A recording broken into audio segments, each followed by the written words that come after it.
This cute little property found new owners last week, and I wanted to talk about it a little bit. Hey everyone, it's Catherine with the Collins Group with Realty Executive Smoky Mountains, and as always, if you like today's content, the information I provide, the video tours, please make sure to like and follow for more. If you are thinking about buying or selling, please email me at catherine@sellingthesmokies.com. Now, let's get into it. So for this property, I had actually completed a listing appointment for them about 3 or 4 months prior. And so there were just some things that they needed to overcome, and then we would put the house on the market. So randomly on a Monday morning, I'm out showing properties to one buyer. I get a phone call and then a text message saying, hey, go put my house on the market today. And I was like, oh, okay, sure, I can do that. So I was still showing properties to one buyer, and I said, give me a couple hours, I'll be back at the office. The spring market, beginning of summer market wasn't what we expected. Things actually slowed down a little bit. So the comps that I gave you back in the winter, actually, we may even go lower than that now. And they're like, okay, cool, just do what you gotta do, tell us the best way to move forward. And so we did. Because we were doing things so quickly, there was no time to schedule professional photos or anything like that. I updated the comps, everybody signed everything. I went and put a lockbox on the house, a sign in the yard, and I took photos of my listing photos with my cell phone. Totally took me back to, a few years ago.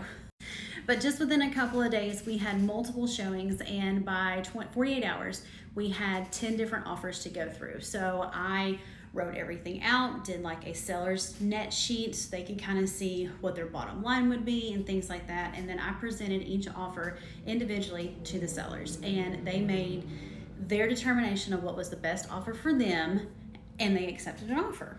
At the closing table, the sellers had actually already left, and the buyers were there with their agent, and they were like, hey, if you've got a second and you'll talk to us, how did we actually win this offer? Because their offer, yes, was all cash, so that kind of spoke to the sellers because cash will do that.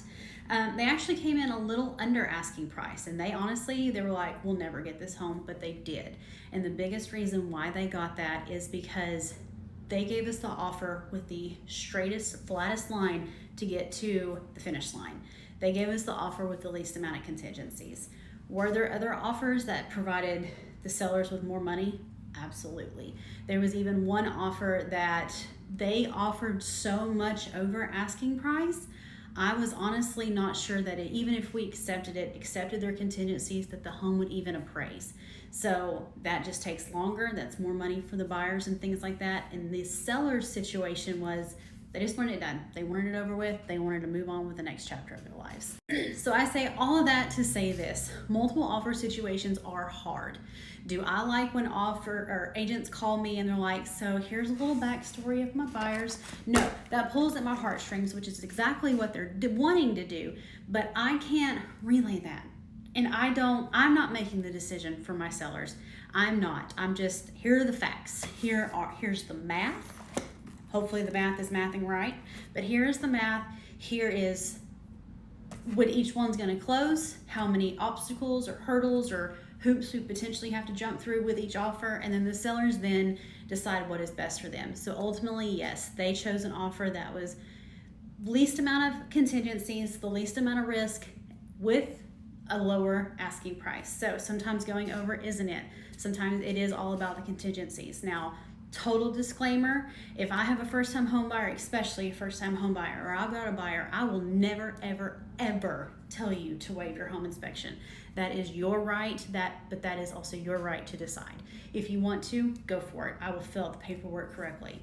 I will do whatever you want me to do, but I'm here to give you advice and things like that. But sometimes the least amount of contingencies do work out. So that was my long, big spiel. Sorry, this is 4 minutes long. I hope y'all have a great day. Bye.